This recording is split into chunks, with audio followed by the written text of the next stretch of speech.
Ayan, nahagis na ni Kapogi yung isa niya. Batikan na, baka iwanan yung iba. Para iba kulay niyan. Oo, red. May nag-iitim ano.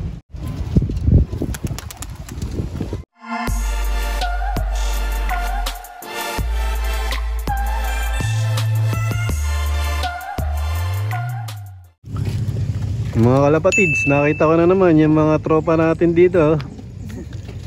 Si Kapogi Lop. Ito isa hindi nag-ano to nung nakaraan. Si Nemo po, Nemo Lop. Yun. Hawak niya isang kalapati niya, nasisikipan daw. Ito yung dala nila, maliit yung training box nila ngayon. Bali ilan yan? 6 po. 6, puro sa'yo lang yan. 6 ba? Sa kanya, sa yung nagpasabay lang, isa. Tapos ito si Nemo Lop, ilang kalapati mo dyan? Wala po, hindi ko po nasabay. Wala ka dyan. Puro dito lang yan, kay Kapogi. Pero may kalapati ka rin. Ilan ba kalapati nyo? 11. Ay, 12. 12. Lahat na yan, kasama na breeder. Pero yan, ano na yan, nahihagis na. Ay, sana pinapatid. Saan na pinakamalayo? Panta. Yung Panta. Tapos, kainta. Kainta, nakapagbato na kayo. Abay niyan, tapos yung nanay niya, doon ko pinapatid. Bakit may pinupuntahan ka doon sa Kainta? Hindi po, yung pinsang ko po. Nakapasabay lang po. Ba, bumabiyahe na ang Kainta? Opo, narasaan. Din, nabato na daw ito ng Kainta. Pero sa mga pan race o kaya karera, hindi pa kayo nasali. Puro hagis-hagis lang.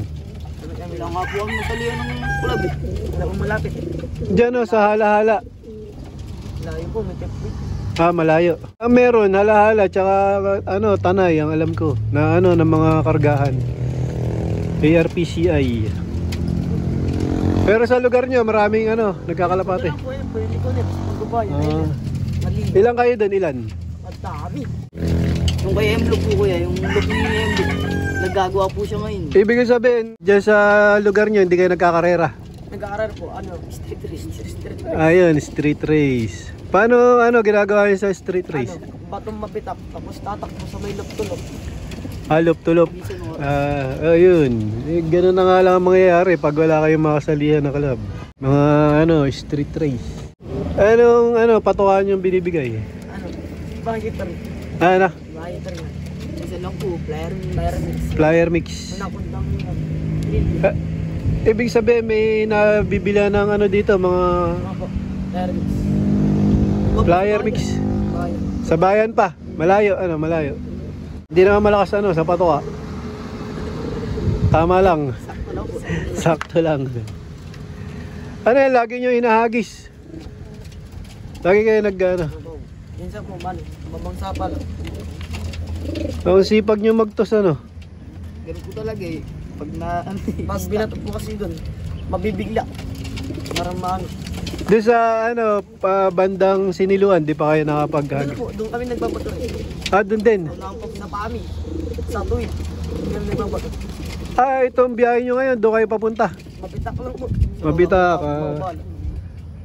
Ba doon sa Mabitak may open na ganito? Ganda po ng view doon. Kita po yung dito, tapos dito. Mas maganda doon. Mas maganda. Malinis dito. Wala pong mga puno doon. Mapuno doon. Baka may shoutout ka. Kayong dalawa. Ex Machina, idol. Ikaw, si Punong ministro. Mga mainang nilalang. Punong ministro, idol mo rin si Punong ministro. Mga yun, mga tropa yun. Kaya malayo dito sa atin yun sa Nueva Ecija pa. Kaya yung gamit nila. Mag-iingat kayo pagka nagmumotor kayo. Ayun, nahagis na ni Kapogi yung isa niya. Bakit mo ihagis di mo nasasama dyan sa inyo? Nawaso, nabato ko na rin po doon. Sanay na yan. Batikan na, baka iwanan yung iba. Patayin nga, para iba kulay niyan. Oo, red. May nag-iitim Sige, bato mo na.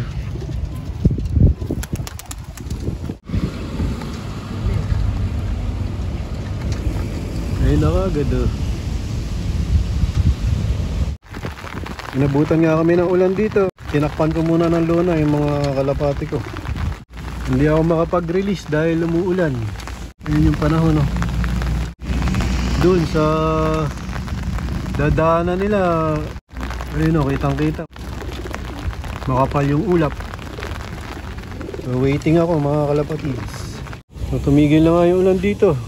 Time check 8:23. Kaya lang dun ay ay yung dadaanan nila maulan.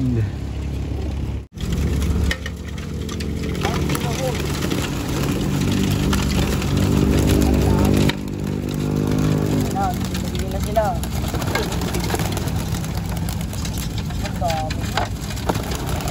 Yun na. Sama-sama talaga sila. Time check 8:29. Pala ba? Eh, dadaanan nila maambon. Mukhang mahati sila. Eh, naghihiwalay yun.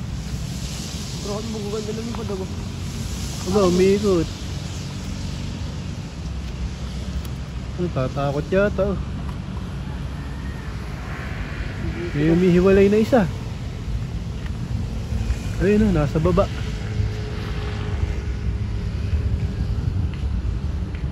May bumabaklas na isa. Parang nagdadalawang isip dumiretso. Ayun na. Good. Ayun, sana naman yung aking training box. Salamat sa ating mga kalapatids. Si Kapogilop. At saka si ano nga ulit pangalan mo? Name ko. Ha? Nimulok. Nimulop. Ayun, pupunta pa sila sa ano, Pami. Opo. Pami Laguna. Inintay lang nila ako magpakawala o mag-release. Thank you, ingat kayo. Opo, salamat po. Yo! Wait, putang naman, wala akong face mask. So kakabalik ko nga lang mga kalapatids. Bali ito na yung mga tinraining namin. Sumugod sa ambon. Bali noong pag-uwi nga namin simula Pililya hanggang dito sa Cainta ay umaambon. Ayan, pinapunta natin dito sa Aviary o Dungawan para makapagpahinga sila, makapag-relax. Dito nga sila mag-aayos ng balahibo. Yan, dito sila nagre-recover. Kaya pagkagaling ng training, nilalagay namin sila dito, pinapapunta para makapag-relax. Update tayo dito sa aming mga breeder. Ito nga, hiniwalay na namin sa kanilang mga magulang. Nilagay na namin sa mga stock bird yung kanilang mga magulang. Tapos update tayo dito kay Bulak. Siya na nga lang yung nagsusubo dito sa kanyang dalawang anak. Ayun yung isang anak niya nagkaroon ng itim sa ulo. Yan, sinusubuan pa rin yan ni Bulak. Ayos yung pag-aalaga ni Bulak sa kanyang mga anak.